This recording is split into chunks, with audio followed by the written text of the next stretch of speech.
Investment in infrastructure is crucial to delivering better outcomes for Australians and boosting economic growth now and into the future. Building a prosperous, livable Australia demands consistent, long-term planning to give certainty to business and communities across the country. That is why Labor is focused on developing our cities in conjunction with governments of all levels and across political divides to ensure that we can remain both gateways to the global economy, but also some of the most livable places in the world. As we've seen around the world, it is critical to adopt broadly supported long-term plans to give the certainty required to attract private sector investment and deliver the outcomes that Australians deserve. The consensus for achieving these outcomes from planning bodies, researchers and governments around the world is the establishment of a single governing body that oversees a coordinated policy package for cities is the best way of delivering these results. This vehicle should be funded by all levels of government and operate like the Clean Energy Finance Corporation. That's why Labor in government created the Major Cities Unit to bring together a broad range of stakeholders and communities to ensure the best results for cities across the nation. This government, in contrast, has abolished this unit and replaced it with an ineffective and underfunded City Deals initiative. This lack of funding is indicative of this government's infrastructure failings.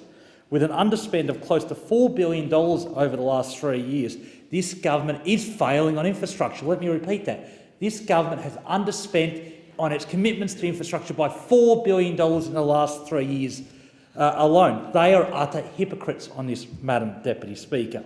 Labor took infrastructure spending to some of its strongest levels since Federation and spent more as a percentage of GDP than any other OECD country by the time we left office. The city deals being rolled out by this government are in typical Turnbull government fashion, a desperate attempt to distract from this poor track record on infrastructure. City deals have been highly successful around the world and have the potential to be effective in Australia as well, but they've been starved of funding and commitment that they require to be effective. Yet the city deals that have been announced by this government are hardly true city deals at all. The Launceston and Townsville city deals are a direct response to infrastructure projects Labor had already committed to with Townsville Stadium and the University of Tasmania. The Western Sydney, Hobart and Northern Territory city deals are yet to be supported or signed at this stage, are simply all talk. We know that this government is out of touch with the infrastructure needs of Australia. That is why these city deals have become such a mess. On the one hand, this government claims to offer a holistic solution to the issues facing growing cities, but all the while they butcher the national broadband network and ignore the growing impacts of climate change. On top of this, there's been little consultation with Labor either federally or at a state level to ensure continuity on these city deals. Labor, on the other hand, knows how city deals have achieved outcomes elsewhere, and the approach adopted by the coalition will simply not work. To maximise the potential of our great cities, we need to bring together a wide range of relevant parties and work with them to form plans which address all the major issues facing cities in a productive and inclusive way.